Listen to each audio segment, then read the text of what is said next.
Preste muita atenção nessa informação. Após fortes bombardeios que atingiram Israel, o desaparecimento imediato de Benjamin Netanyahu paralisou o mundo. Enquanto os dias passavam sem uma única aparição ao vivo, o governo se trancava em reuniões, sob sigilo absoluto, cancelando agendas diplomáticas sem oferecer qualquer explicação.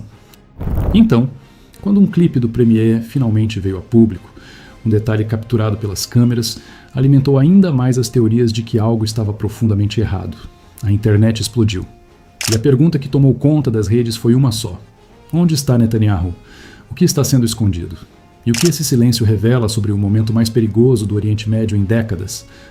Saudações, companheiros! O que você acabou de ouvir está dominando as redes sociais desde a última semana, quando rumores sobre o paradeiro de Benjamin Netanyahu começaram a se espalhar em velocidade nunca vista. Para não ser pego de surpresa pelas próximas movimentações globais, inscreva-se no canal agora e fique em posição. Vamos ao que se sabe, ao que se especula e ao que isso tudo revela sobre a guerra da informação em tempo real. Em 28 de fevereiro, Israel e os Estados Unidos lançaram ataques conjuntos em larga escala contra alvos estratégicos no Irã. Durante essa operação, o próprio líder supremo do país, o Ayatollah Ali Khamenei, foi morto. A mídia estatal iraniana confirmou a morte no dia seguinte. O governo decretou 40 dias de luto nacional e o Irã entrou em colapso institucional. Israel, longe de recuar, manteve suas operações em ritmo acelerado. É nesse ambiente de guerra, aberta entre potências nucleares, que os rumores sobre Netanyahu começaram a ganhar forma.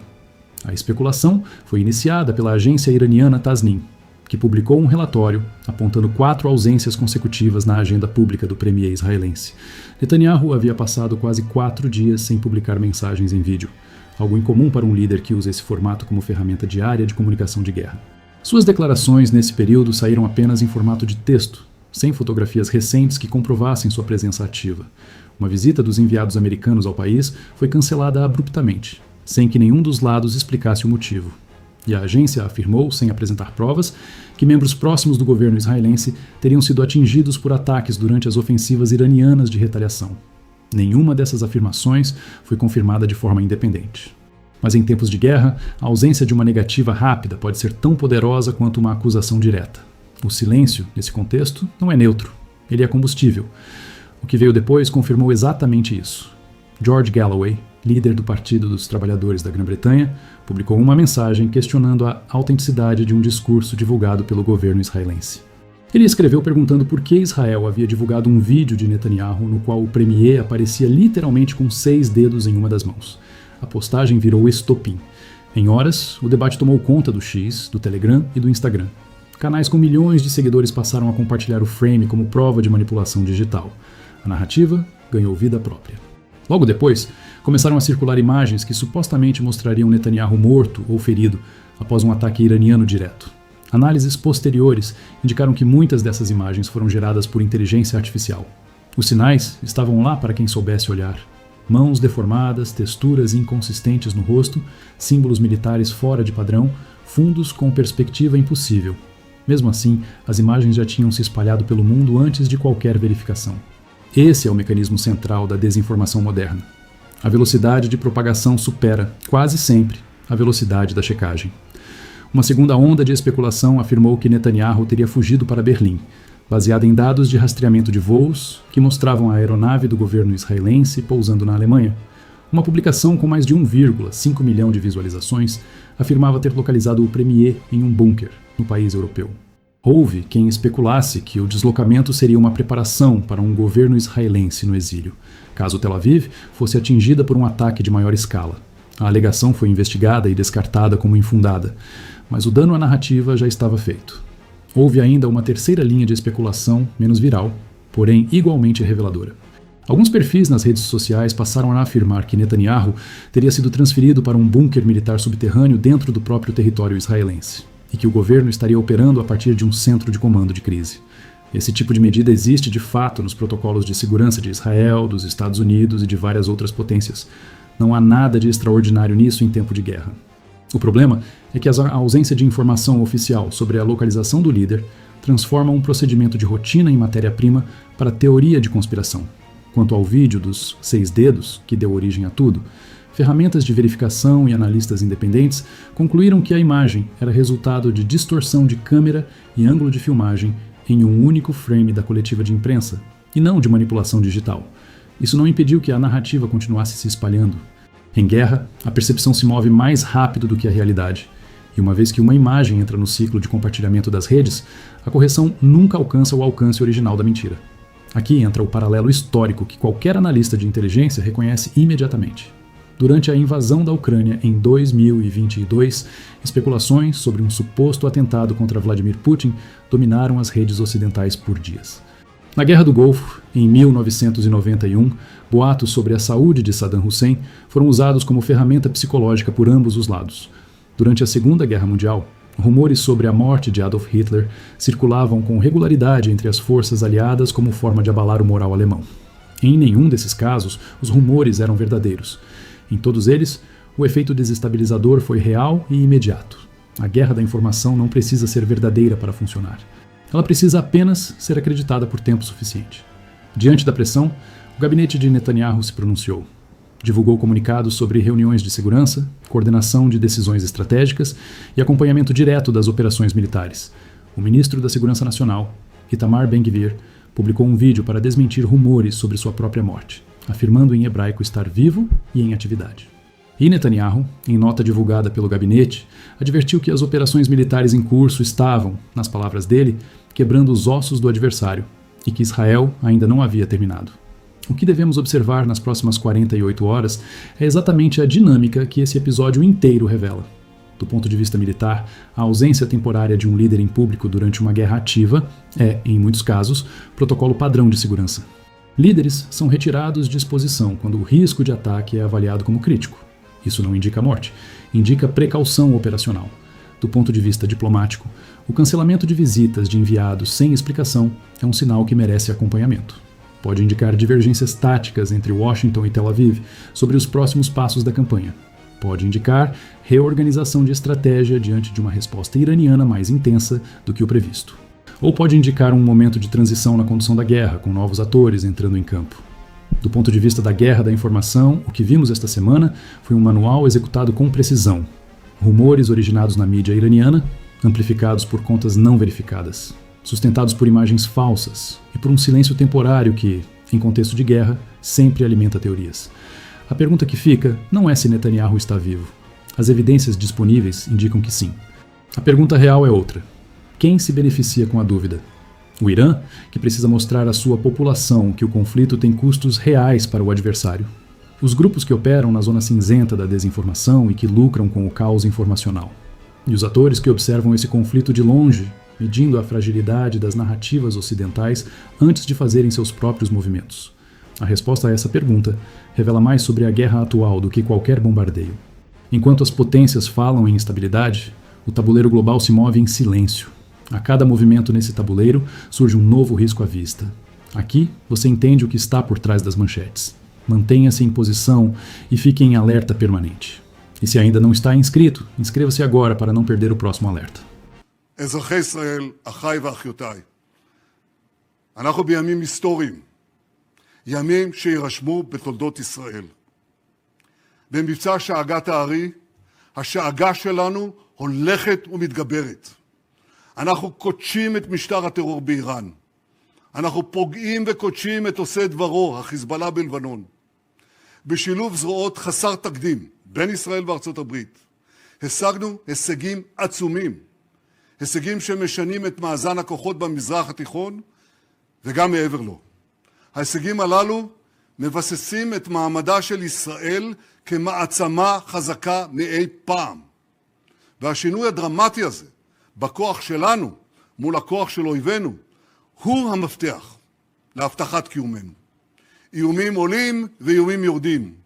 אבל כשאנחנו הופכים למעצמה אזורית ובתחומים מסוימים למעצמה עולמית, יש בכוחנו להרחיק מעלינו סכנות ולהבטיח את עתידנו. ב-1993 פרסמתי מאמר באחד העיתונים וכתבתי בו: הסכנה הגדולה ביותר לקיומה של ישראל אינה נמצאת במדינות ערב, היא נמצאת באיראן. מאז, במשך למעלה מ-30 שנה, משטר האייתולות הרצחני אכן פעל לפגוע בארצות הברית ובמערב. אבל בראש ובראשונה הוא פעל לקדם את התוכנית שלו להשמדת ישראל. הוא עשה זאת בשלושה מישורים. הראשון, הוא בנה ציר רשע עם צבאות טרור של חיזבאללה, חמאס, החות'ים, משטר אסד וגם אחרים. המישור השני, הוא פעל להקים מערך של עשרות אלפי טילים בליסטיים קטלניים. והמישור השלישי, הוא פעל לפתח פצצות אטום במטרה מוצהרת למחוק אותנו מעל פני האדמה. טוב, הוא לא יעשה זאת. כראש ממשלת ישראל הובלתי פעולות גלויות ופעולות חשאיות רבות שעיכבו את איראן, גרעו מהיכולות שלה. אבל בה בעת בנינו אנחנו יכולות צבאיות שלנו, יכולות טכנולוגיות שלנו, יכולות מדיניות שלנו, כדי להכות באיראן בעוצמה ולהרחיק מעלינו את האיומים. כל המאמצים הללו התכנסו למלחמת התקומה, לעם כלבי, ועכשיו לשאגת הארי. במלחמת התקומה פגענו קשות בציר הרשע. הוא עדיין שם, אבל עם יכולות פחותות בהרבה. אנחנו מחויבים להשלים את המלאכה, להביא ביטחון לכל אזרחי ישראל, ובפרט לתושבי הצפון, כפי שאנחנו עושים, ועוד נמשיך לעשות, למען תושבי הדרום. החיזבאללה מרגיש את נחת זרוענו, והוא עוד ירגיש אותה ביתר שאת, הוא ישלם מחיר כבד מאוד על תוקפנותו. במבצע עם כלבי אנחנו פרצנו גם לראשונה את הדרך לפגיעה מקיפה, גם במאגר הטילים העצום של איראן, וגם במפעלי הייצור של טילים נוספים. כך עשינו גם ביחס לפרויקט הגרעין שלה, כולל פגיעה אנושה בבחירי המדענים האיראני, הם שהובילו את פיתוח פצצות האטום שנועדו להשמיד אותנו. הם כבר אינם. ואגב, פגענו בעוד כמה עכשיו. אחרי עם כלבי, הנשיא טראמפ ואני הזהרנו את הרודן חמינאי. אמרנו לו, אם תנסה להקים מחדש את תעשיות המוות שלכם, נכה בכם בעוצמה שלא ידעתם.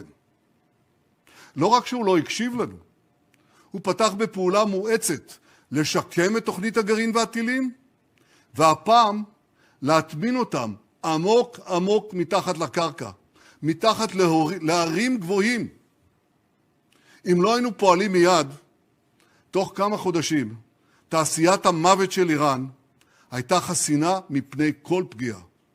לכן יצאנו יחד למערכה, ארצות הברית וישראל, כדי להמשיך את מה שעשינו בעם כלבי, למנוע מאיראן לפתח נשק גרעיני, למנוע מאיראן לפתח טילים בליסטיים, שיאיימו על ישראל, ארצות הברית והעולם כולו. זהו היעד שלנו.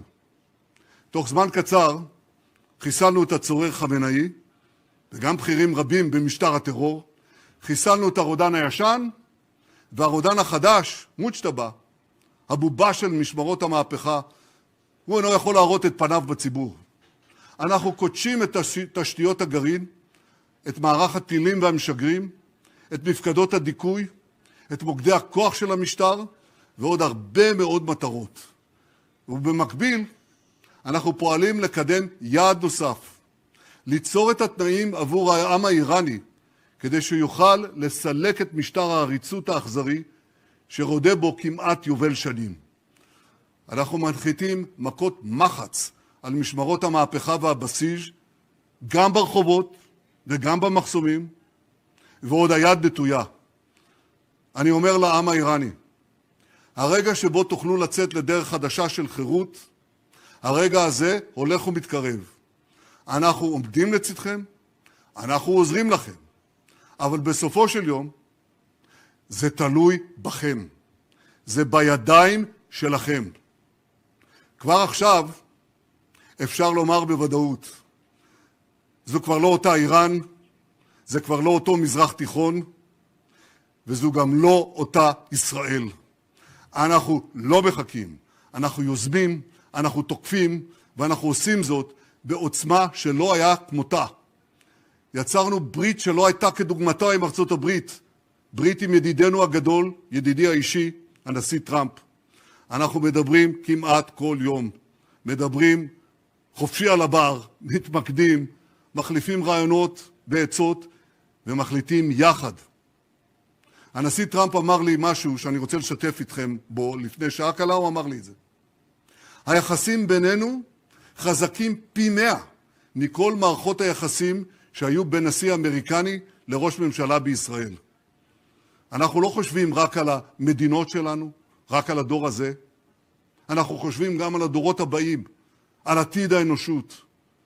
בימים אלה, אנשיי ואני רוקמים בריתות נוספות עם מדינות באזור, בריתות שעד לפני כמה שבועות היו נראות דמיוניות. ואנחנו עושים את כל זה. אנחנו עושים זאת בזכות העוצמה האדירה שבנינו, בזכות הגבורה הכבירה של מפקדינו ולוחמינו, ובזכות העמידה האיתנה שלכם, אזרחי ישראל. אני יודע שאתם מקפידים על הוראות פיקוד העורף.